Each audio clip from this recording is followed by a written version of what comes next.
shop and buy something, or can we motivate the customer to come through a new channel called online channel where they can buy stuff from? This is all I'm talking about 2000. Ever since it evolved in 2008, when the subprime crisis hit New York City, when there was a global banking and financial services meltdown happened that point of time, that time certainly there was a cost optimization happen. What are the cost optimization at that point of time? Hey, I don't have to run a store to sell my goods and services. Rather, I can put up everything on a hypermediary channel like e-commerce online, so people can come and buy. So which means I can reduce my operational cost towards running my company. So that's how the e-commerce trend became so much solidified and gotten the strength sometime past 2008. And today, 2020, very, very happy to see right now the information technology, which I started around 25 years ago, it is no longer in its nascent stages or a support entity of a business. Rather, the IT itself is becoming a business by itself, and every model, every factory, they are all revolving around information technology, because all the goods, products, whatever they are producing or manufacturing today, all gets sold through an online market today. Or if they want to put out their model to a customer, hey, these are all the features what we have, and these are all the information what we have. It's easy to spend and share in no time at all. So they don't need to bring in any of the customers. And particularly what I'm seeing right now, unfortunately, we are going through this global pandemic of this COVID-19. This COVID-19 is actually furthermore fueling the growth of the e-commerce. Furthermore, is fueling the growth of e-commerce in the world, and that is certainly making my thought process as part of this particular event. Hey, this is the model which we can go, and this is what the market is looking for. So as an young mind, when you are applying for a job, or when you are going out to an employer, putting your proposition, hey, this is what I can do. This is the tech trend which is happening in the marketplace. And yes, I do understand what's happening in different parts of the world, how I can enhance your business model, or how I can become part of your team, because I already know what's happening now in the marketplace. So to that extent, if we can get some knowledge on these use cases, the use cases, so-called the business use cases, it's easy for you to actually market yourself. Or if you have an entrepreneurial capability, which is actually what I'm looking at right now in the trend right now, at least 1 out of 10 students now looking at starting a startup company before the age of 24 actually, which is very encouraging. So for that also, you would need what kind of ideas, what kind of knowledge can I get it? That's something you can learn from this as well. So with that preamble, I will quickly go ahead and get started. So as part of this agenda, in the next 35-40 minutes, I will walk you through 3 major items. So one is what are the use cases the e-commerce solutions are looking at today. That is number one. In fact, I would pick up a company called Estee Lauder. Estee Lauder is a cosmetic company based out of New York City, and I've been working with them for quite some time. So certainly I can share some of the thought process, what's happening, and what are the use cases which are actually pretty hot in the marketplace. And that's where the tech trend is actually falling into place in terms of how technology can map the whole thing. The second is digital assurance and website analysis. When you are talking about e-commerce, e-commerce is not about buying and selling something in a marketplace, hypermediary marketplace. It's also about how you perceive the information, whether the information is readable, whether the information is accessible, and how many clicks you have to do before you can buy a product. All of that is being analyzed. It's called customer experience that you can learn from the digital assurance case studies. Then the digital contact center offerings is something about tech support. While you are talking about e-commerce, e-commerce and tech support comes hand in hand. Because remember, in the retail store, brick and mortar, you go there and talk to a customer agent. Hey, I don't like this goods, I want to return it. Or I want to order this goods, can you help me to order this goods? So that's what you do with a retail store. So how are you going to do it in the e-commerce? So e-commerce should have a contact center as well. Even that contact center today has evolved into utilizing the chatbots, artificial intelligence, machine learning, natural language processing tools, all of that actually. So that we will cover quickly on what are the tech trends happening on the tech support as well. So finally, I have some 10-15 minutes for Q&A. Questions, of course, you can always put it on the chat box, and I will try to address it provided if we have time. So with that, I will go ahead and get started. Quickly covering some basic aspects about what we are talking today. The social mobile analytics and cloud, so-called the SMAC, that actually drive a desirable, effective, and result-oriented outcome. This is what the whole digital assurance is an approach actually for all of us. Because whenever you have an asset, you want to make sure it provides or it offers a desirable, effective, and a result-oriented outcome. So whenever you define an e-commerce site, you make sure the 3 pointers are coming into your mind. One is desirable, the effective, and the result-oriented. So in fact, in the following use cases, we'll be covering some of that aspect as well. This is another, I would say, a teaser slide for many people who are into e-commerce. What kind of consideration before you start building a website or before you start putting your products into the marketplace? You need to have a consistent framework. That's very, very basic. And then you ought to think about the networks and bandwidth of the people who are using the site.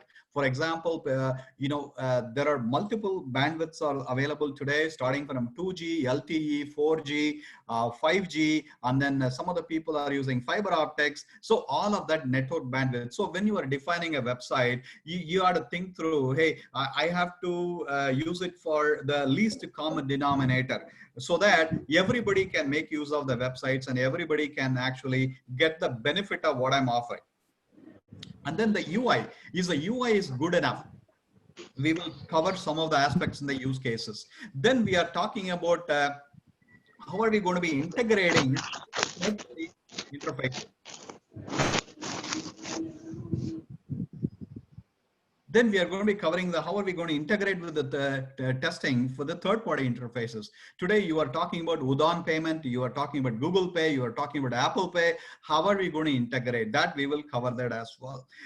Then comes to the end-to-end solution. The end-to-end solution should be seamless to the customer, which is called the omni-channel solution. Because today, when you are, let's imagine you have a bank account. In the previous world, you would go to a retail, you would go to a bank and then actual bank and do the transaction, come out. Then became the ATM machines, then became the, the online banking. Then it became the mobile banking. Now you have the kiosk banking. And so you have multiple channels covering the aspects. So your solutions should be end to end. Whenever a customer is coming in, the omni-channel ability is something very, very pivotal to the success of your platform.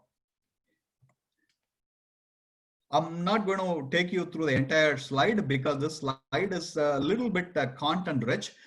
In essential, what you need to understand when you are talking about the e-commerce, there are 7 layered framework is very, very critical.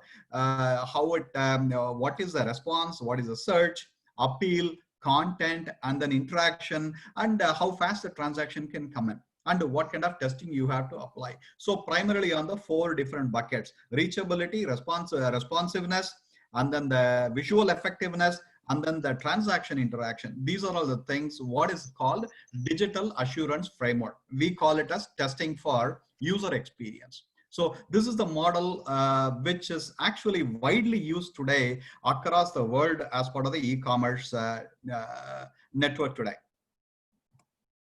Now, in terms of the technology, since you guys are all computer science students, I thought I will just add a flavor of technology to it as well. Most of the tools today are built on the open source products, such as Google API, JavaScript or React.js, or using products like Python. So those are all the 3 major tools are used actually on the machine learning or building any other natural language processing or in the artificial intelligence category. And of course, the RPA, which is called the robotic process automation, you have multiple commercial tools are available, such as we use predominantly either Blue Prism or Automation Anywhere. So this is the technical architecture of most of these use cases are built on. So what kind of framework? Is there a framework? Is there a guiding principle? Somebody is teaching us, hey, how this is there a common framework? Everybody has a framework today. And even here, the UX standards, what do you call the user experience standards, has certain framework as well. For example, the principles of Peter Marvel, Jess Atlas, some of these guys actually, they defined how a user perceives. When a user is looking at a website, how are you motivating the customer to drive the business improvement? How are you going to motivate the customer to like the content? All of that is all principles of the CX. That principles of CX can come from any of the folks like Peter Marvel, Jess Atlas, and many algorithms are used as well, which is called the human algorithm. The human algorithm is something, there are people like CX experts who can sit through in front of your website and right away tell you, hey, the search is not good, the response is not good, appeal is good, content is good, navigation can be improved. All of that they can talk about. So this is called application knowledge on the CX side. And this can be applied to all the omni-channel platform, such as your portal services, mobile, cloud, chatbot, voice, any of that actually. And today you have one more omni-channel has come in called AR/VR. AR/VR means augmented reality and virtual reality. Even I have included a use case also as part of this session as well, so you can get the benefit of that. Let me move on the e-commerce solutions. Gauri, please let me know if I'm going too fast or am I in the right speed so that people can hear me. Since I'm doing monologue, I just wanted to make sure.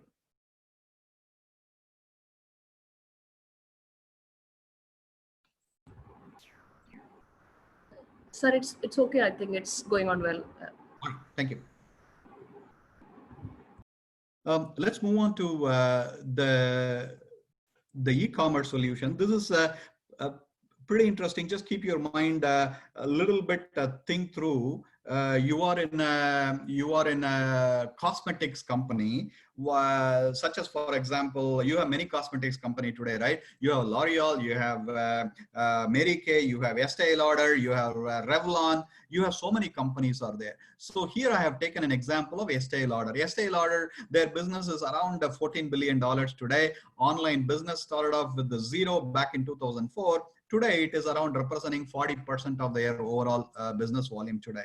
And they are primarily focused on beauty and personal care. And whenever you are traveling overseas in the DFS duty-free platform, you can see Estee Lauder.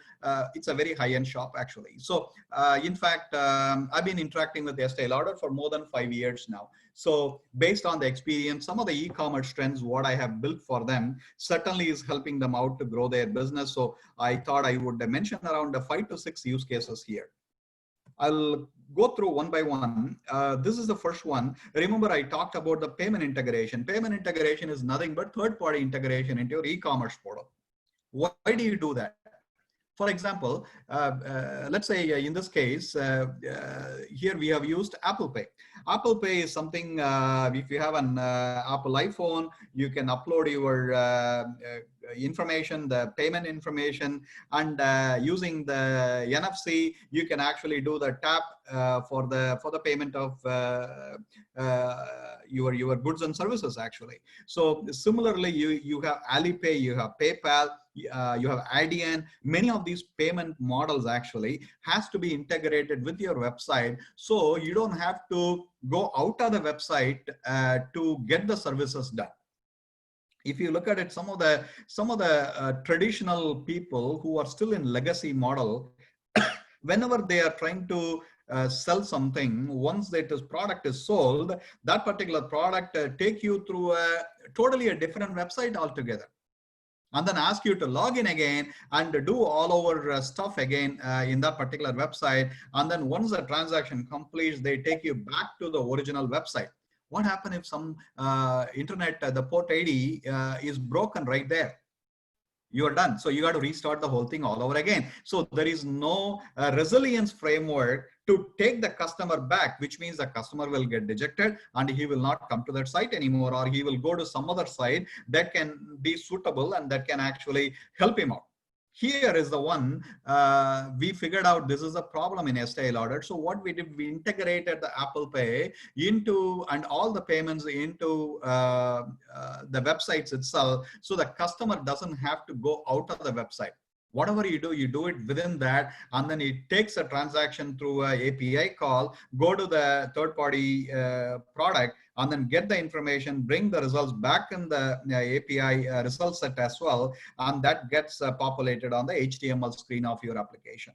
So this way, the customer doesn't have to go out anywhere. So there is an absolute best practice. Now, this also enables the fraud prevention as well, and customer risk check also, because when you are getting out of the site, you are going to a third party website, and the third party website, it has any virus or any of the what do you call, the penetration algorithm is not properly defined there. There is a chance that you may lose your control. Somebody else might take over the control. So there is a threat there. With this model, that is avoided. This is the first use case.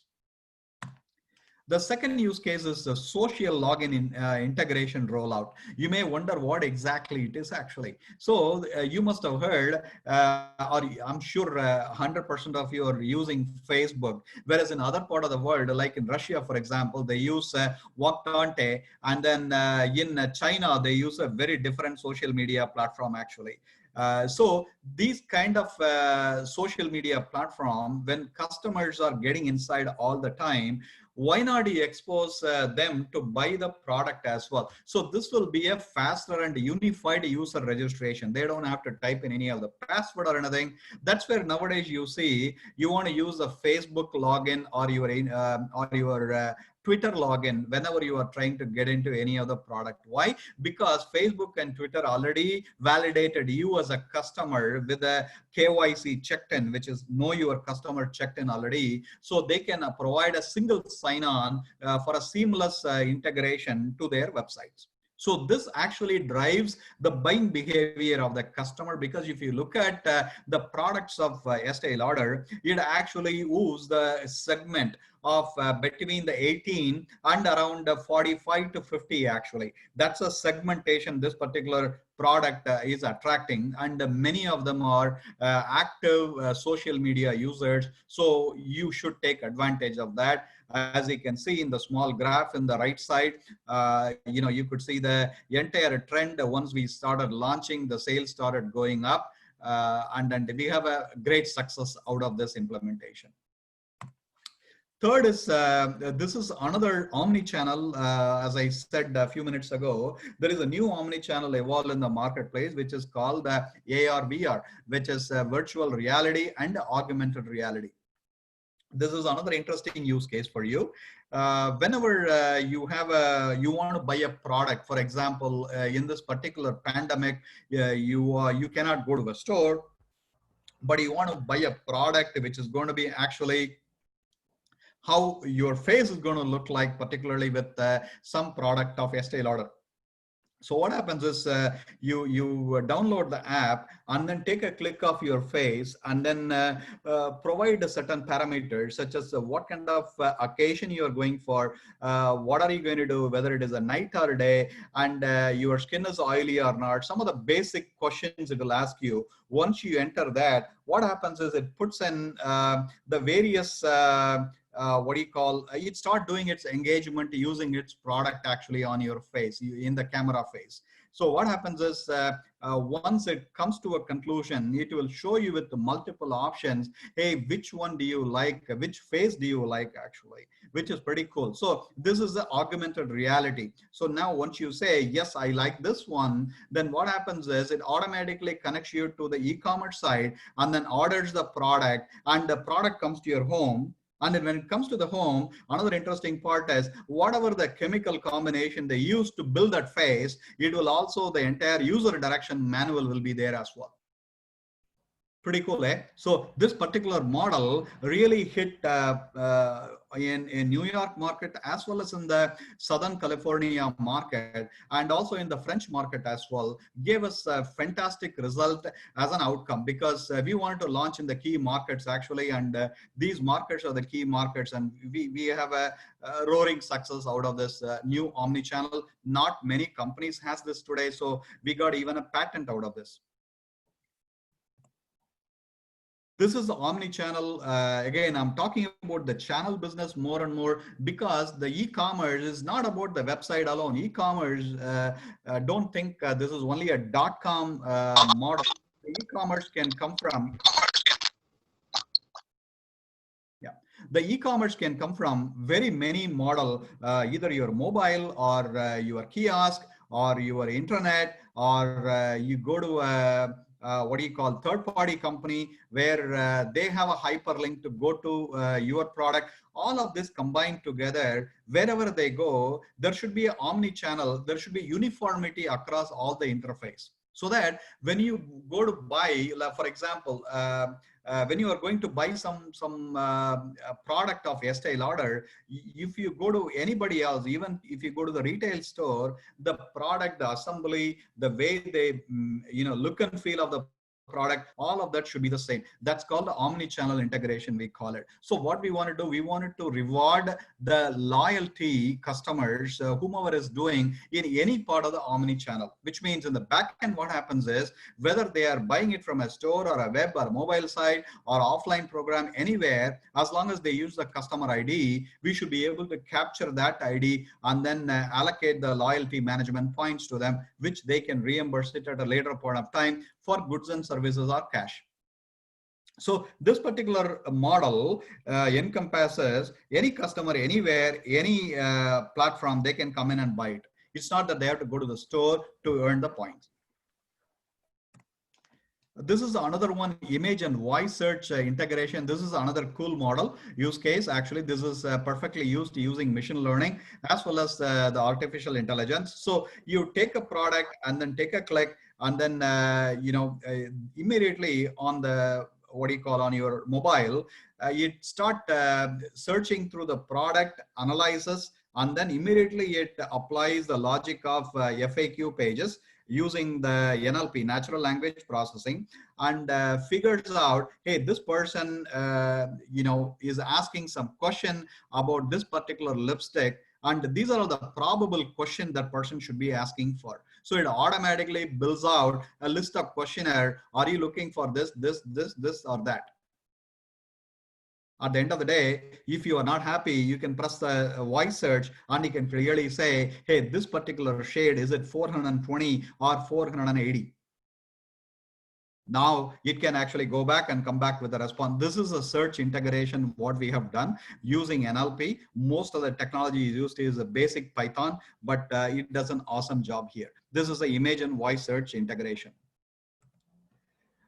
This is another thing. This is called a white glove treatment in the cosmetic industry. White glove treatment is something when a customer comes in to the online system, you don't want to just give him the the bot solution alone. Rather, you may want to give the online solution with a live stream agent who can actually guide them through what is the best thing for them, and they can actually do the manual intervention of any customer relationship query. This is the live stream. Many high-end products are using it. Particularly, for example, Aveda is the powder. It's sold at $800 for a 200 milligrams worth of packet.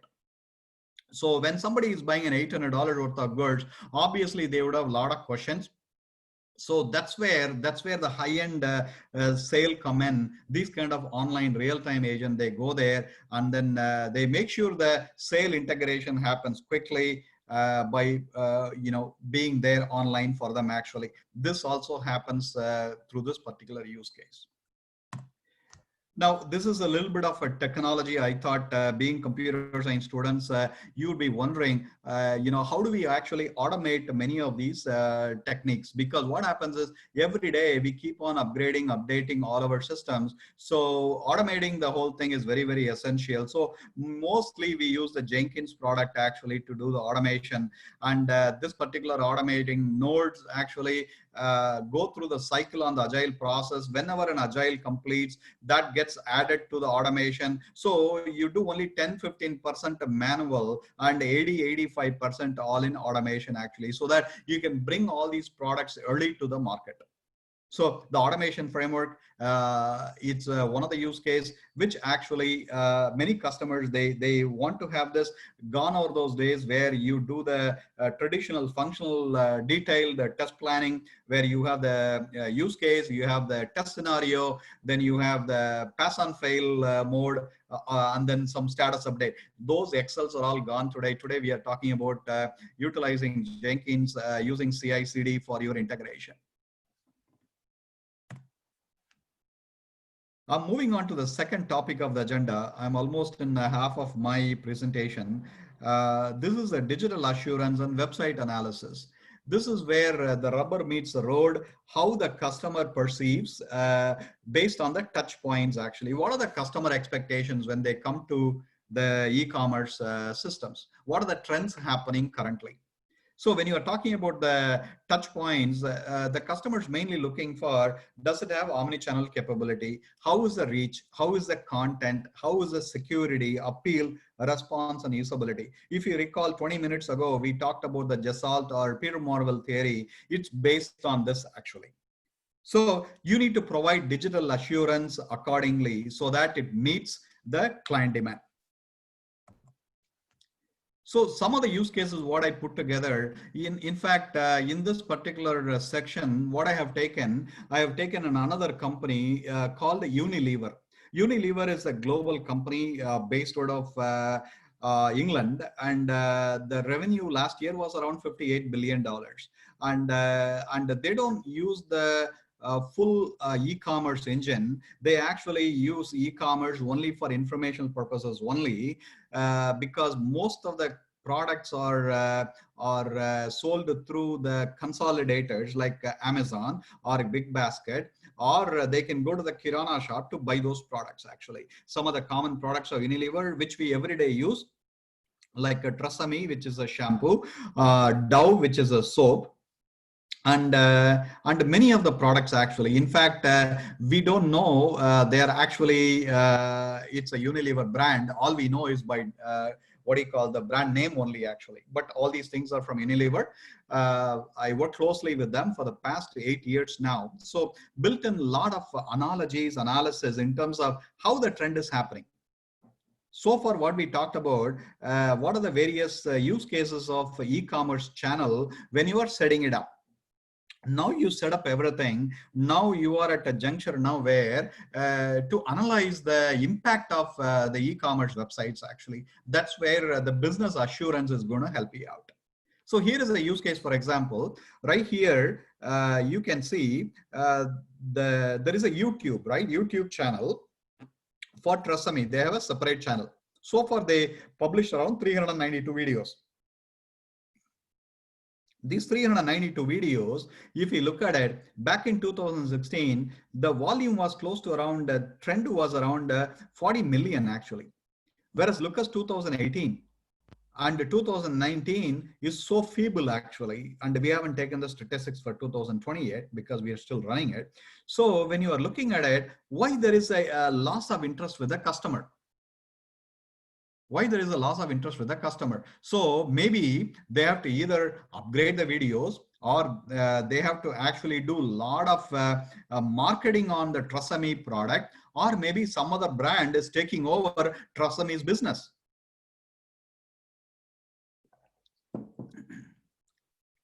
So these are the observation this particular use case will give you. Now, the second thing is, yes, I launched my website, but I'm seriously wondering how is the social reach is happening on these products. For example, what is the impact on Instagram or Facebook on the social media?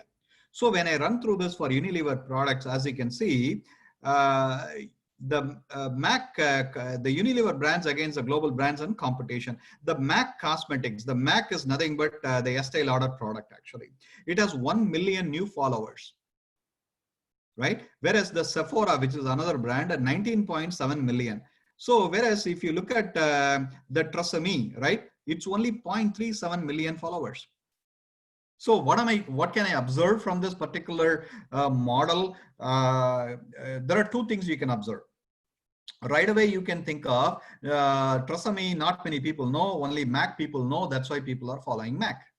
Or if you are a sound person in e-commerce, you could always ask another question: what is the geography of presence where this is being sold? MAC is sold globally, whereas the TRESemmé brand is sold in Brazil, India, and Indonesia only. So the market segmentation is small. So you could take an analogy. Yes, MAC is global. Yeah, TRESemmé is local. Maybe that's why. Or you could also think of another way. How can I actually add a little bit more on the TRESemmé awareness, right? So that you can capture more and more brand within Indian market itself. So you can do another pivot. Pivot means another analysis to do a histogram analysis within India, within the shampoo market. How is TRESemmé performing? This would be the next step I would do. So this is called peeling the onion, or I would call it a decomposition of activities. This is next one. Again, I'm going to the TRESemmé brand. This is called the search engine optimization. Search engine optimization is something whenever you're typing, like for example, you can type it in India news, you type in, you immediately you get tons of India news coming on the Google website, isn't it? Same thing you do the hair products plus hair care and hair styling tips, something like that. You type in. Now you can see how many hits are coming in and what is the ranking of TRESemmé, which you believe it is doing well in the marketplace. Now, surprisingly, as you can see, it is actually only 3 alternates available. Plus, there is one issue as well, which is a missing link. So now what do you have to do now? Now you need to go back to your IT department and tell them, guys, there is a missing link. You need to fix that. And of course, we are not getting the favorable response for whenever on the search engine. So can you do a search engine optimization? This is the new mantra right now, whomever is doing business on the e-commerce. Moving on to the next one, this is a next step of the analysis. Page hit analysis actually. So whenever you are doing the what do you call Google shopping, I mean Google key trends word, beauty and personal care, what are the various companies, the online shoppers who are going to pop up? As you can see here, eBay is coming up, JCPenney, CVS, these are all the retail stores in America. Okay, whereas if you look at the comparison of the premium brands, the page rank, you can see the Bumble and Bumble, which is a Estee Lauder product. Revlon, it's a company you know. L'Oreal is a company you know. Whereas TRESemmé is coming up here actually.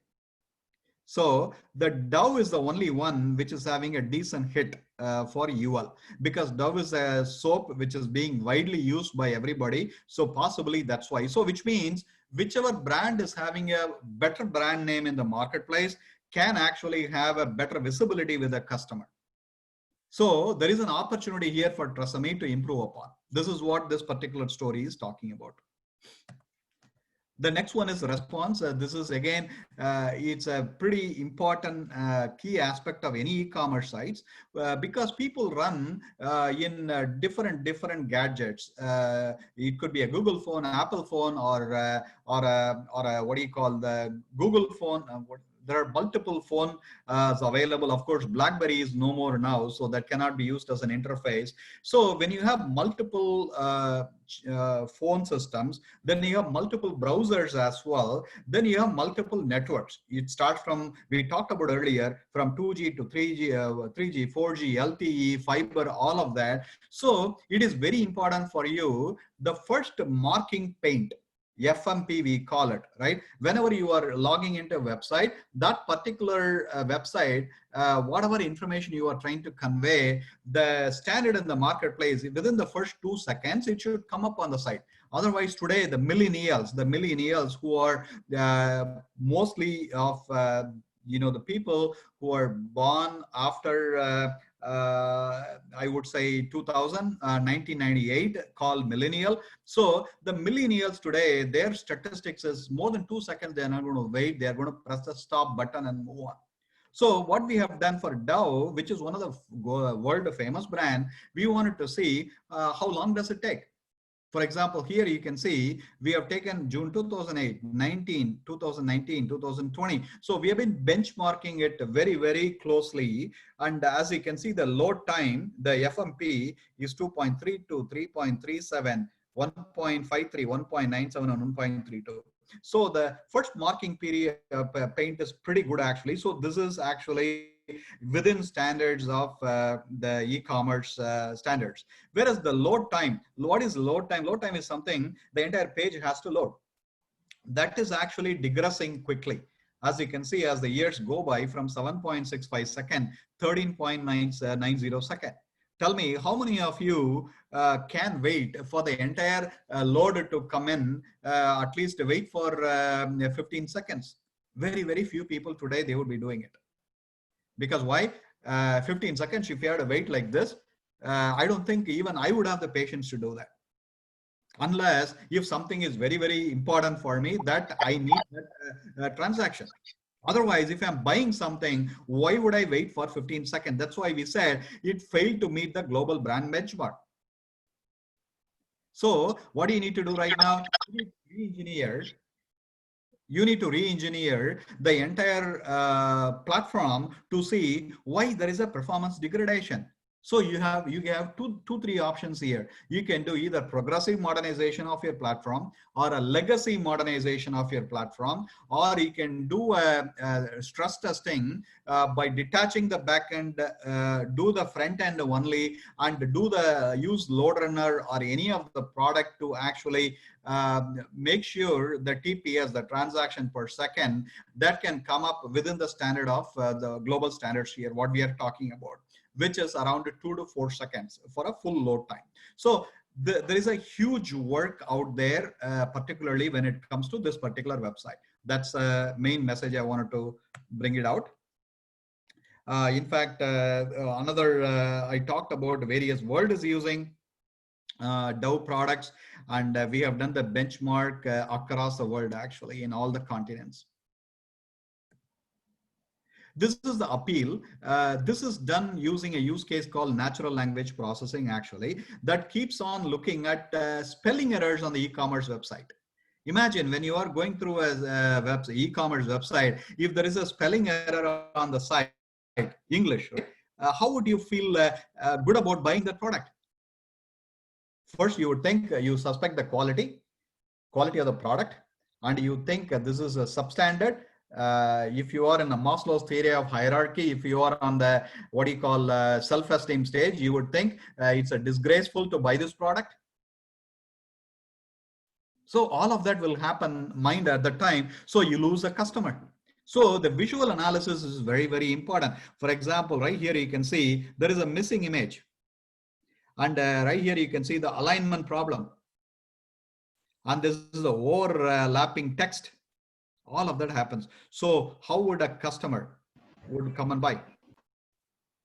So visual analysis can improve the user experience. Content, this is another NLP use case. It's a critical item, or easy to understand, clarity, and unambiguous and error free. That's what it says. You can see this particular statement, right? I will read it out sorry, I went to the next one. I'll read it out for your, because it's too small maybe for you. So it says, keep germs at bay with this on-the-go pack of Lifebuoy hand sanitizer natural variant. It is enriched with moistures and vitamin E that leave your hands 99.9% germ-free. Lifebuoy sanitizer is in gel form, and it leaves your hand feeling soft, free, fresh, and smooth. This Lifebuoy hand sanitizer is convenient, the spelling wrong, to carry, and can be placed on your pocket bag or for purchase for convenience. Spelling is wrong. Okay, so this is the paragraph. Imagine, what would you think about buying this hand sanitizer? Lifebuoy, we all know, It's you don't, many of you don't know that it comes from Unilever, right? So this is the blunder mistake what many companies they do. They don't realize that until they start losing customers. So the content analysis can improve. So the content analysis can improve UX, and of course is must required. I'll go to the next use case. This is another interesting use case. This is on the navigation solution and outcomes. Many places, to go to a particular area, you have to click a number of times actually before you can go to that. So this, we call it as the thread analysis. The thread analysis is something, if you are planning to make a customer to buy your product, you need to do one important thing. Within 3 clicks, the customer, if he doesn't reach the payment checkout mode, that means that website is not a greatly designed website, I would say. Why? Because you see the product, then you like the product and do the checkout, and then that's a second click. And the third click should be, there is a predefined payment method, and you fill it in and then say buy. That's it, only 3 clicks only. Whereas in some other places in Dow today, to go to an informational page, this is not even a fully e-commerce site yet. It takes more than 7 clicks actually. This is the interaction. This is a legal clause now in America, which is called American Disability Act. So American Disability Act is WCAG, they call it. So according to the WCAG, there are 3 different grades actually, A, AA, and AAA. Depends on what kind of service that website is doing for you. For example, A means is an informational website, B means informational website plus you are offering an account checkout, and C means, the AA means you are not only offering all the above, plus you are offering a payment processing as well. So what they are saying, in the according to this particular standard, they are saying anybody should be able to make use of the website, whether the person could be left-handed, which means the keyboard should be accessible. The person could be colorblind, which means if you have more colors on the screen, the person cannot visualize the color. For example, yellow is a common color. Colorblinds cannot see that.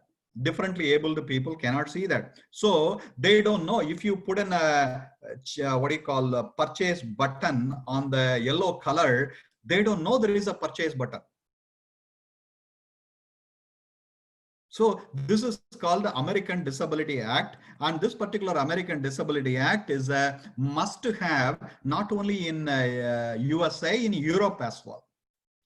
Now, another interesting fact here on the legality, at least 17 companies, the global company, were filed a lawsuit by the customers, stating that this particular website is not ADA compliant, and they have to now pay a punitive damage back to the customer. So all the companies today, they are spending a lot of time in making their websites ADA compliant. This is not only for the e-commerce website, this is also for internal websites as well. Such as, for example, when your employees are accessing the site, they should have the same look and feel, and it should follow the ADA compliant as well. Otherwise, they cannot perform their job function. So every e-commerce website, whether it is internal or customer facing, must go through this accessibility test. So what we did, there are 60 brands we pulled out of Unilever.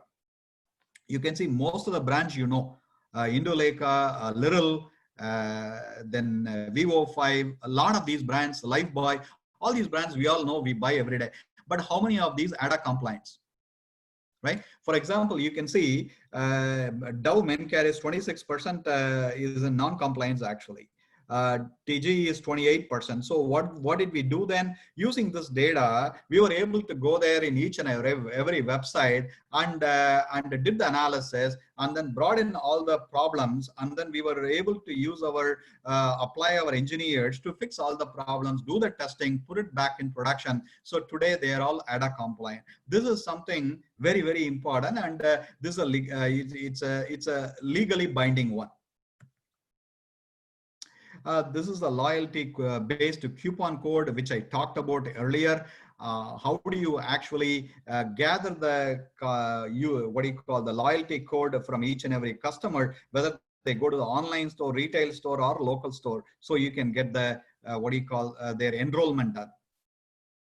So these are all the some of the use cases. So far what we have seen, what are the principles of e-commerce, and then some of the tech trends happening in the e-commerce. Now, when you build your website, you are looking at how are you going to make it more productive, your website. There are multiple thought process, and that's what we looked at it. Now what we are going to do is the last session of our last section of our session, which is, yes, you have built the website, you have done a good job in terms of sprucing up all the what do you call the CX changes into the e-commerce. Now you are ready to start a business. So when you start a business, you need to have one important thing is customer service. So customer service comes in, and what is the next agenda on the customer service? Yes, pick up the phone, talk to the customer, resolve the situation. Today, the trend is now around 40% of the customer service operation is actually deflected. Deflected means it's not ignored. Deflected means it's deflected by technology today. Those are all the use cases what we are going to see here. So in the marketplace today, there is a shift left trend is happening in the customer tech support. It's called elimination of the customer support call itself. How do you do the elimination? By providing proper FAQ pages, by providing things such as what do you call the basic chatbot option, right? And the second point is deflecting. How do you deflect the customer calls? In the deflecting, you have contextual based self-services using your mobile phone or using the chatbot. You have multiple services. We will talk about that. Then you are talking about the automating. Automating, how are you going to do the automation? This is using artificial intelligence. For example, if your machine is fully loaded up and it is peaking out beyond 80% utilization on the CPU, what happens is you need to now expand the infra farm so that you can add more servers to the backend. Do you need any human to do that? I don't think so. Now you have technologies now that can do the auto farming automatically in the backend. So this is on the back end. On the front end also, you have the automation. We will learn that as well today. And finally, amplification. How do you amplify? What do you mean by amplification? For example, you have 10 tech agents in a company, and let's say one person name is called Ikram, and Ikram is able to perform the job very well in a select group of customers, select group of problems. So how would you ingest the data into a big data model so that you can apply an active insights, so that when a call comes in with a similar nature, you can redirect the call to Ikram Syed. So this is called amplification. We will talk about a use case there as well. So this is a content-rich slide. I will try to give you the glimpse of this. There are two types of automation we are talking about. One is called the front-end automation. What is front-end automation? Front-end automation is something what people see, what you and I as a customer see in the front. That uses things like a cognitive assistant, like chatbots, mobile assistant. For example, your phone, this phone can become your, what do you call, tech support assistant for you. Augmented reality assistant. Remember, we talked about in Estee Lauder, there is an augmented reality product to choose a makeup.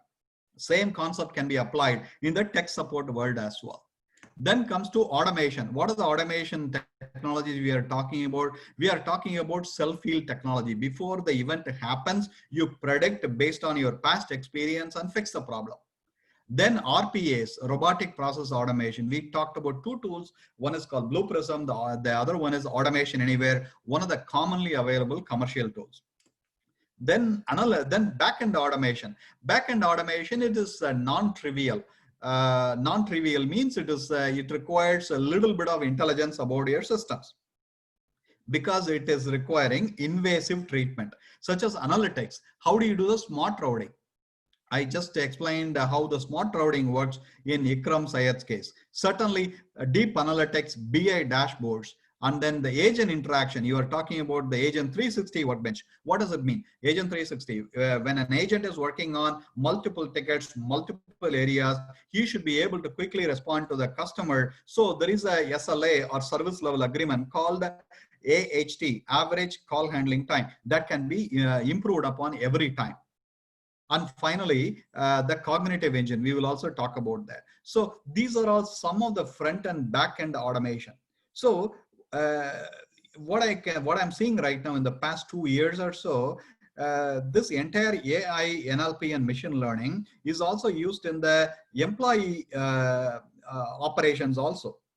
For example, today in our firm, whenever we are doing the talent hiring, because my firm has close to around 8,000 employees, and we are looking at adding people everywhere across the 18 global delivery centers in the world. So when we do that, we get an amazing number of brilliant applicants actually. So how do you qualify them? How do you do the testing for them? How do you bring them on board to your company? And how do you measure them the first 90 days of their upbringing into the firm, making sure they are chemistry wise, they're aligned with the company principle, all of that, and then followed by the frequent feedback session, as well as the performance review session on an ongoing basis. So this particular model is now applied to our employee operations also. That's a pretty interesting behavior, what I see today.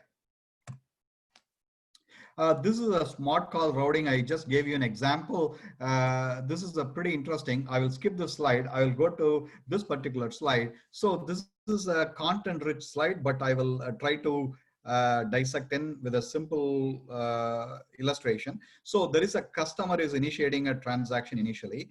And when the customer is initiating a transaction, immediately what we do using the machine learning algorithm, we apply multiple principles, which customer, is it sales, financial, which agent, real-time condition, all of that we analyze actually. And once we analyze everything, we actually apply the predictive model, and then based on the past data, using our big data analytics, and then the real-time customer agent personas, which means who is the best agent who can resolve the problem. So it figures out there are 4 guys are available.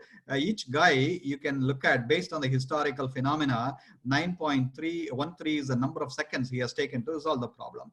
5.31, 7.48, and 5.42. Correct? So these are all the multiple areas. So finally, it goes to this lowest person, Jane, who's also available at that point of time, and it goes to the this person, and he resolves the customer quickly. You take the customer feedback and then do the agent performance quickly, how effectively that person handled based on the customer satisfaction. Just because you are closing the call in 5.31 seconds means not that you are very effective, but you are effective if you got a 5 out of 5 score from the customer. That's a feedback mechanism, instant feedback mechanism. So that instant feedback mechanism gets into the big data as well, so that now there is a learning happens. You can see this feedback, and then the learning goes into this big data again. So this particular model, in a less than, I would say, 6 months of time, you can actually bring it, and certainly you can improve upon the great customer service actually. This is the Agent 360 dashboard, is built basically using BI analytics. And what happens here, whenever a customer logs in, agent logs in, he has multiple areas of opportunities here, such as, for example, looking at the agent resolution, the process inefficiency, what are the policies he needs to follow through. These are all some of the business problem what he sees. So what we do, we apply the KB, which is called the knowledge-based solution. We apply the analytics, and then we utilize some of the process optimization, so we can build everything in a performance dashboard. That performance dashboard, now you can click and see, for this particular customer, this was the resolution made some time ago. Why not I use that same resolution for this customer as well? Because the problem is similar. So now guess what? Now you have a faster resolution to the customer problem. So these are all some of the use cases, guys. I thought I should share it with you on all the 3 things. We talked about what are the trends happening, not trends actually, what are the concepts about the business assurance and the e-commerce. And then we talked about what are some of the technical implementation of the use cases. Then we talked about how these e-commerce sites can be maintained and upgraded every time. So it's not like once you build it, you can forget about it. You need to continue to do the performance. And finally, we talked about how the customer service queries are taken care of using some of these AI, NLP tools actually. So this particular string of use cases, it's essential for a company if the company is looking at e-commerce as a way to go. And obviously, I can say that strongly now. Ever since the pandemic happened, the e-commerce websites are blowing out of proposition today. Particularly the people now, even if once the condition comes to normal, actually people are saying it's a new normal. The going to the brick and mortar shop for shopping, yes, it will be there, but it is not going to be in the same trend like it used to be. So certainly the e-commerce has a great play in the future. So I could see a lot of startups coming up, trying very many things actually. And I'm a part of the board of advisors in few of the companies. So my input to those young generation is, guys, when you are thinking, think of the full business cycle. Don't think only technology alone. Think business, process, and the technology. All of that actually. So this holistic thinking would give them more advantage in terms of being successful in the marketplace. So with that, I would conclude my monologue. And of course, I would open it up for questions. Gauri, I don't know how many more minutes I have. Just wanted to make sure there is a time check done. Well, Parameshwaran? Yeah. Okay, you are able to hear me? I can hear you well. Yes, it had been an excellent presentation from my side. And I would call upon any of the audience to give, if suppose you have any questions. There had been one question, I think Nagajyoti or Sudha, can you read it? Yes, ma'am. Yeah, please. Some of the e-commerce websites ask permission for accessing our contact details and other personal details when we use the single sign-on feature. In that case, we as customers are not forced to compromise on our privacy. This is the question, sir. What is the last line of the question? I missed it actually. Sorry. It is actually asking because when we have to give lot of informations, no, personal informations. Okay. So when you're talking about personal information, there are multiple laws now governing that now. Number one law is called the GDPR. The GDPR is called the Global Data Privacy Act. Yeah, GDPR. Records. Yeah, Records Act. Yeah. So the GDPR Act is actually forcing any company at all on selling any market related data. I mean, not market, personal related data to anybody. Okay. And that is number one point. Number 2 point, there is something called another governance model called PCI DSS, which is called payments payments compliance industry data security standards. Yeah, correct. PCI DSS. So the PCI DSS mandates anybody who is sharing the credit card information online has to be HTTPS, which means it is SSL. I'm sorry. Safe site. Right, it's a safe site actually. So when you have those two conditions actually, only when you see those two conditions are there in the e-commerce website, I would strongly advise you to go and buy that from that website. If you don't see these two laws, there are a lot of I can talk about what's happening in the what do you call the privacy protection, the threat protection, as well as the phishing and the stealing information on the internet. A lot of things are going on. So if a company is not governed by GDPR or PCI DSS, I would strongly advise you ignoring those websites until they build up to that standard, because you never know how your data is going to be used online. For example, most of the Indian websites like Flipkart or Amazon or BigBasket, all of those websites today, they all fall into this governance model. But some of the people, yes, they are not. I would be very careful on them. Thank you. I hope I answered. I hope you could, the person who had asked the question, you clarified. Nahajodi, any other question? Thank you very much, sir. Can I speak for a while, ma'am? Thank you very much for the wonderful session. I would like to thank Sir Mr. Raj for sharing your experience, real-time experience in the field, and enlightening us on the trending technologies that are in the market to improve the business. Can you hear me loud and clear? My Can voice you is please, audible? yeah, you are audible. Can you please introduce yourself, ma'am? Yeah, I'm Dr. Halima. I live in UAE, Dubai. I'm an alumna of Tasimi Abdul Qadr College. So it was a wonderful session, and we heard we have been enlightened through this session on various trending technologies that has been used in the market for improving the business. There is a very nice session, sir. Thank you very much. And my one more question is, like, if we have to spend, generally we go for e-commerce outlet to cut cost on the infrastructure, right? To cut cost on the infrastructure, instead of going for a brick and mortar store, when you open up an e-commerce website, we can reduce lots of cost on building the infrastructure, right? So the only investment would be building a dynamic website, all those things. But with the advancement in artificial intelligence and machine learning, nowadays every business have to spend quite a lot of amount in for integrating the safe or PayPal, whatever is the payment gateway integration, as well as they have to invest quite a lot of amount for hiring a data scientist or big data analytics analyst for reviewing their feedback, for providing a best customer satisfaction, right? So in that case, what is your suggestion for the small and medium-sized businesses as well as for the entrepreneurs if they have to open up a e-commerce outlet?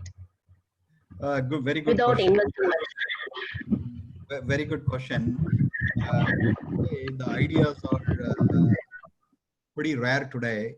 Ideas are nowadays getting scarce every day, actually. Whenever there is an idea, to all the entrepreneurs in this call or budding to become entrepreneur in this call, I would strongly suggest you the investment part is no longer an issue, because there are a lot of venture capitalists or crowdsourcing partners, including myself. We are actually willing to invest. We are willing to actually part with you, not only share the knowledge, but also the financial investments as well. So that part, nobody should be worried. There is always a bootstrap business plan. We all can help you to do that. That is number one, to address the financial question. Second, how do you start with the less budget? In fact, when you are starting anything at all, yes, it has to be a bootstrap business. Bootstrap is nothing but with whatever means you have, you invest and then start building something. If it is what do you call a big business you already have, except you want to put in an e-commerce portal for that business, then what I would suggest is you first build that website, and then while you are doing the website, you also need to look at whether it can satisfy the performance, whatever you are looking at, which we talked about between 2 to 4 seconds for the full load time.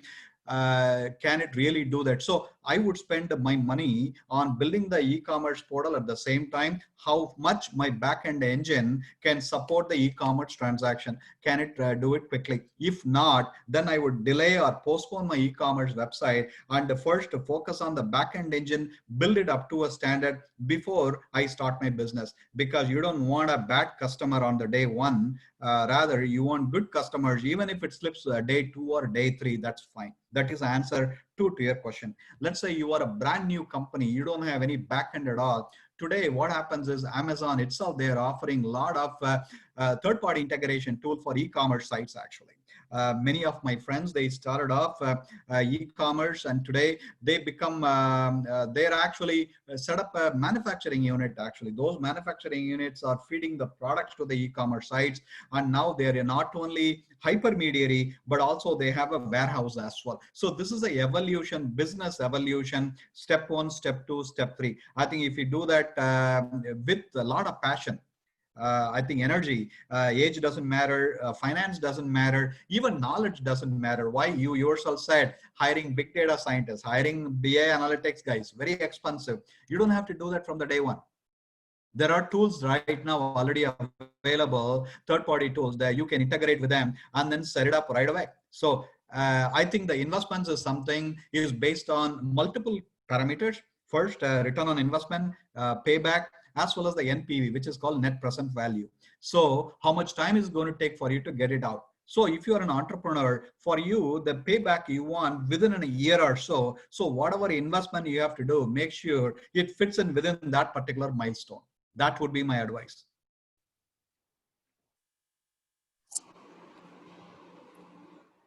Parmeshwaran, there is one more question. Nagajyoti, can you read it?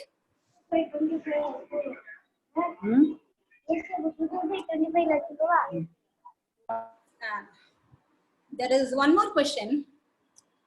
Many have written, you have done a wonderful session like that. Wonderful presentation. What is your suggestion to keep our e-commerce platform with high availability? I wonder how e-commerce giants like Amazon, eBay, Flipkart maintain this. So what happens today, in those days, sorry, I'm referring back to the IBM days. We used to have the 8-story building. And in the 8-story building, around 10 o'clock, we start the backup process on the big tapes, right? So on the PL1 machine. So I used to be so energetic, so young, and I could run around. No time for anything. So you just straight away take the staircase from the 8th floor all the way, go to the basement. That's where the data center is.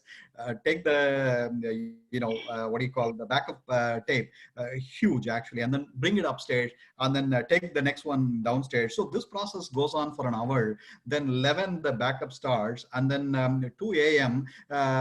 Immediately we will all send in a message on the Unix channel. Yes, ready to restart the system. Then you and everything restarts. So that's pretty old actually. Today the high availability is a beautiful question actually. Today everybody has an appliance now. Like Cisco has an appliance, beautiful appliance now. You set up an appliance right there in the middle on top of your infra farm that continually monitors various parameters of your servers actually and kernels actually, and it keeps on doing what do you call restarting the kernel or fixing the kernel right away, or even rebooting the database right away. When it is rebooting the database, the customer doesn't even see anything because it first gets the back end online, the backup online, which is real-time backup before it recycles the particular PID which is running on the database actually.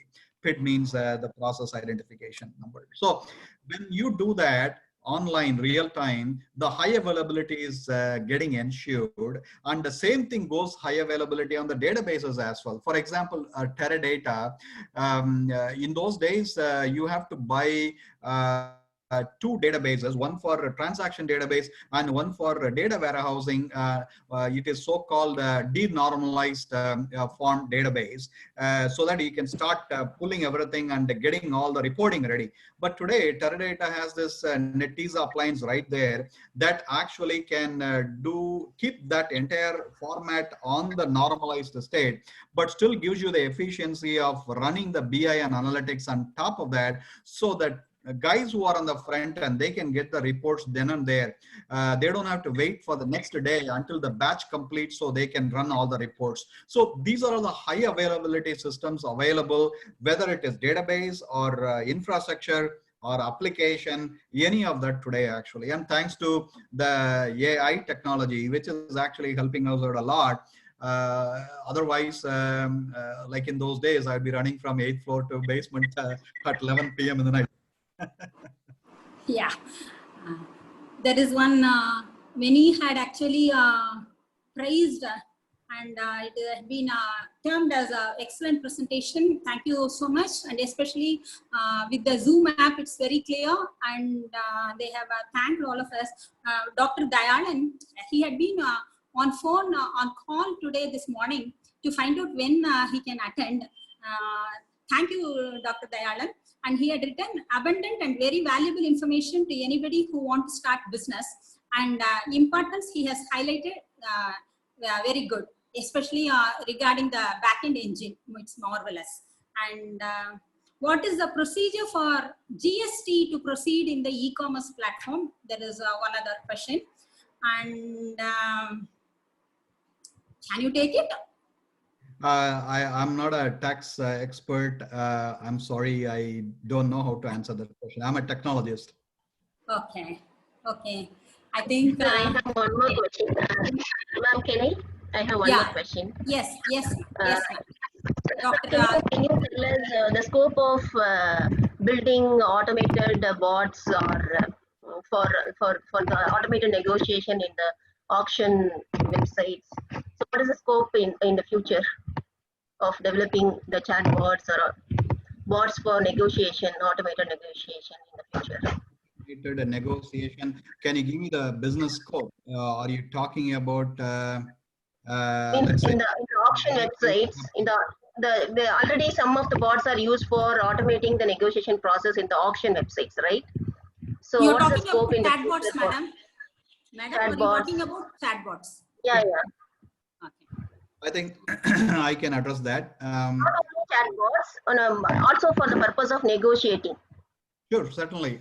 See, computer is all about how we define, how do we write the scope of the work actually. So what you are talking about is you want to do a price haggling, which is a negotiation, right?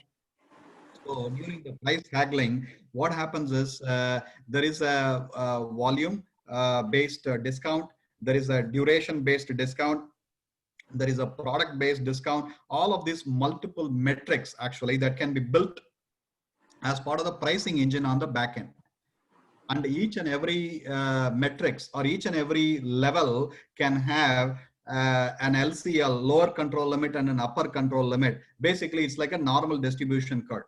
So when you are going on the upper control limit in terms of haggling the price, you can actually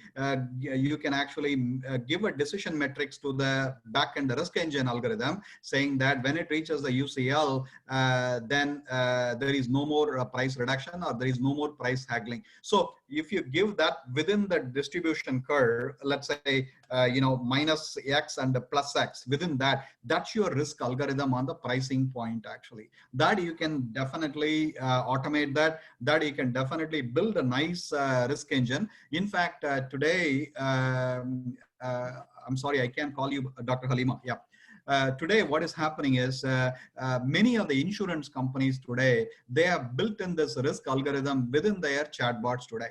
For example, if you are applying for Cigna insurance or Aetna insurance, what happens is they take all the applications using the what do you call online system, and what happens is the process, there are 24 checkpoint process in the underwriting happens. One of the underwriting check process is the pricing metrics. This pricing metrics actually entirely done automated today actually. And this particular automation can be very well brought into the chatbot as well. Chatbot is nothing but sharing the HTML page of the decision-making process, which is happening in the backend. Yes. I hope that answers your. Yes. Then shall we conclude? I think it is almost going to be 2 hours. Oh, 2 hours already. Wow. Okay. And I think there are still a few more questions. Hi, can I talk to it? Yes. Yes. Yes. Yeah. Yes. Can you confirm me it's clear to you? Yes, Yeah. sir. It is clear. It is clear. Okay. Right. It was me asking about the high availability and the giants like Amazon, Flipkart as doing this and maintaining this. Exactly. Actually, my point is here, like a hosting side. I understand your point that you are telling about third-party integration with artificial intelligence, the automation system. Yes, but it's excellent. But how about the hosting system? Like when I'm like a startup company in India, we just started the new site and it's running with one hosting server, but there is a high chances of going down. So to tackle this information, what is your, you will be in the expert in the field. So I think you will be give a good option for us to maintain this high availability in terms of hosting. So that a host. Thank you, Professor Badruddin. No, I'm Al-Fasid Badruddin. I'm IT Operation Manager from Dubai. Thank you, Badruddin. Thank you, Professor. So, quick clarification on the question. The server, is it a hosted model or is it on cloud? It's basically a cloud-based, but Okay. it's one server. I would Okay. say one domain system. Yeah, Okay. Is it a private cloud or a public cloud? it's a private cloud. Okay. So the option could be if you are bootstrapped, then I would go to a public cloud. I would reduce my cost from capex to opex, and then de-risk my whole situation. Okay, thank you. Welcome. But is there any particular option which you can give for new startups? I understand this, but this is really expensive for the new startup. No, actually, I don't want to name any brand name here, but Azure and AWS, they offer tons of help actually right now. In fact, when you are a startup, if you are going to be using OPM, which is other people's money, such as venture capitalists, they themselves will suggest, because everybody has built in a lot of alliances with very many of these products actually. So in terms of keeping one server for a high-end availability, which itself is a big no actually for those venture capitalists. They would certainly want you to de-risk it by going through this cloud solutioning, on the public cloud solutioning. So, but if you are investing your own money, and I would strongly suggest you at least to create an appliance in front of the hosted server with a, I would say, less powered server as a backup. So the appliance can immediately switch to the less powered backup while you are bringing your main server online. That's the only suggestion I can think of at this time. Otherwise, you are running an issue in terms of keeping a high availability for your customer. Like I said, you can wait for 3 days, 4 days to bring your system online, but don't bring in a bad system on the day one and lose the customer. All right, thank you very much. And I really wanted to thankful for the one beautiful information you've given. I just started, get into this meeting middle of your slide. I just got your information about the colorblind information, which is really, really useful. I was new to this information. I understand the particular color which you have mentioned is yellow. Right now I'm using my side with yellow. Now I'm going to change it. Thank you for that. You're welcome. At least I'm glad I could make one change in the world. Good. Yes, thank you very much for that. Let's help differently abled people. Yep. Thank you very much for that. And we would be sharing the recording with you, sir. Don't worry. Thank you very much, ma'am. Yes. Shall we wind up the session, or Nagajyoti, we still have a few more questions? No, ma'am. No question. Okay. There are no questions. Now, can any one of you, if you want, please, from the audience, if you want, you can give your feedback. Audience?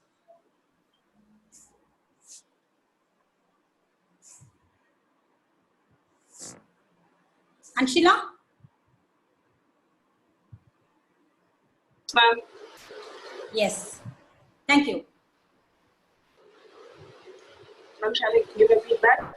Yes, sir. Yes, Anshila, you are audible. You can try. Yes, ma'am. Yes, ma'am.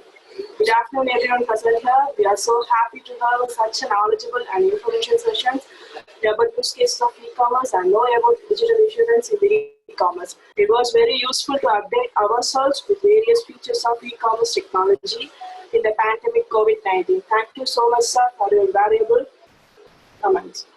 Absolutely. It's my pleasure. Again, I should say thanks to Dr. Gauri for giving me an opportunity to help out a few other folks. It's a pleasure. It's a learning. Whenever I share something, I learn from each other. It's a continuous process. So all the students, wishing you all the best. Life is like a box of chocolates. You don't know which chocolate you're going to get. It's a Forrest Gump story. So certainly we'll all have a beautiful career. Never get worried about pandemic or anything. Life is always colorful, beautiful for intelligent people. I hope I was able to share some of that today. Thank you so much. Exactly. Now, there are just few seconds for a vote of thanks officially. Yeah. Murugeshwari? Murugeshwari? Yes, ma'am. Yeah. Yes, ma'am. Is it audible? Yeah, it is audible. Good evening. Yes, yes. Good evening to another present here. I deem it a great honor and privilege to propose a vote of thanks on this memorable occasion. Let me first of all start by giving glory to the Almighty for making today's occasion a resounding success. First and foremost, I thank our resource person, Mr. Raj Parameshwaran, Senior Vice President, Global Account Management, CSS Corporation, London, UK, who despite his busy schedule has found time to grace this occasion. And also express my heartfelt thanks to him for his wonderful and informative session on trending in. Thank you very much, sir. We are grateful to our Madam Principal for her words of encouragement. Her able guidance has always been for her continuous support. And I express my gratitude to our HOD, Dr. N. Gauri, Controller of Examination, for her continuous support, vision, and her commitment. I would like to thank the vice principals of both admin and academic deans for their valuable contribution and guidance in all our efforts. My special gratitude goes to the members of PC Club of our department who have worked hard to ensure that this occasion becomes a grand success. And my heartfelt thanks to all the participants who have made this webinar a memorable occasion, because without their support, we could not host this webinar grand success. And I extend my gratitude to our faculty members for their support and guidance. Finally, on behalf of the management, principal, and Department of Computer Science, I thank each and every soul for their cooperation in making this function. Thank you very much. All of you stay safe.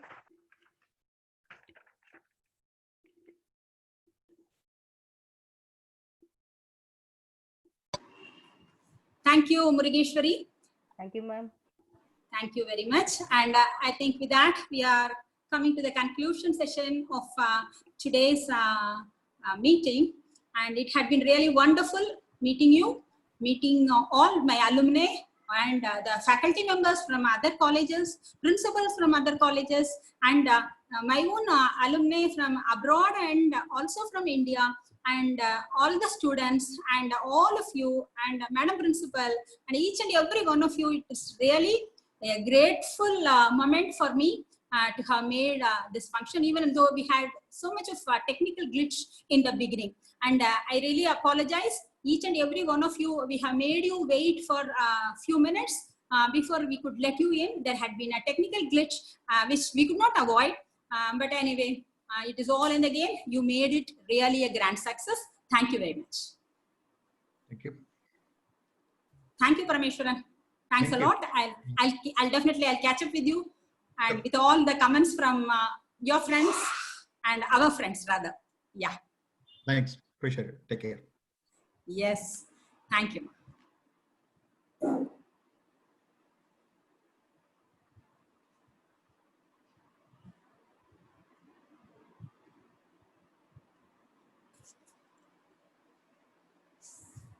I think Professor Badruddin had asked for the recording to be sent. I think recording needs to be sent to all members. Thank you, Deepa Lakshmi. Thank you, Christy Jiva.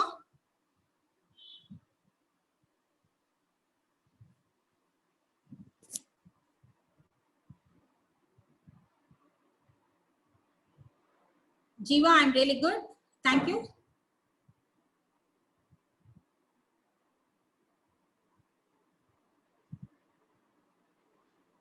Yeah, feedback link is shared.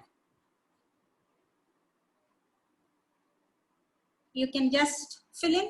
It will be available till 6 o'clock today, this evening.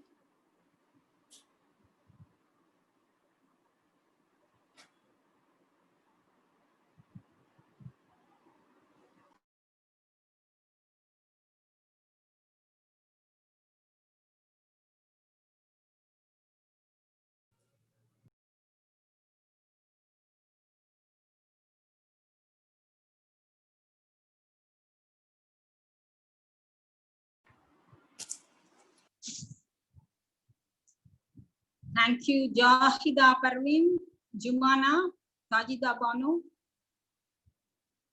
Abdul Bashir, Ahmed Zafrullah from Saragadulappa College, Ajiba Nagurmira, Arakumina, Rifana, Anita, Arafat Nisha, I think she's our student, Professor Dayalan,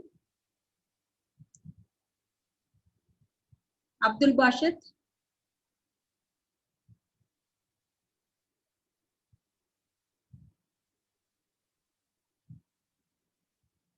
Jesse, and Muhammad Yusuf. Nagaratnam, hope you are doing good.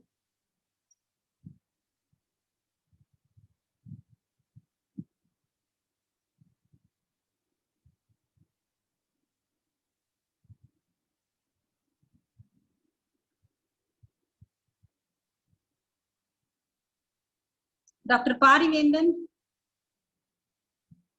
Dr. Sunila Shyam,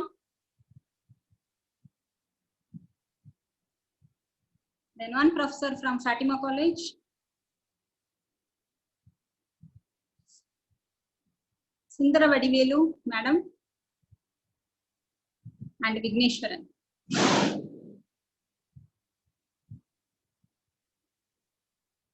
I hope you all had got your feedback link.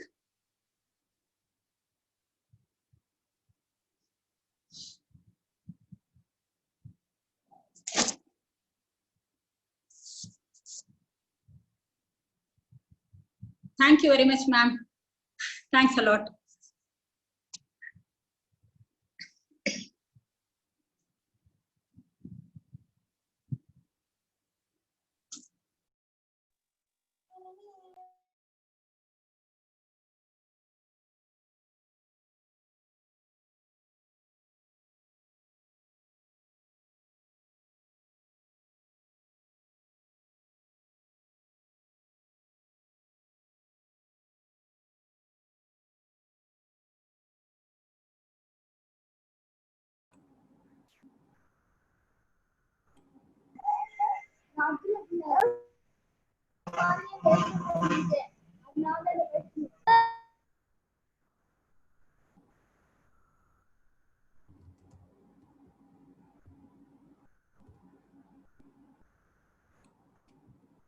Ma'am, shall we end the meeting for all, or would you like to wait for some more time?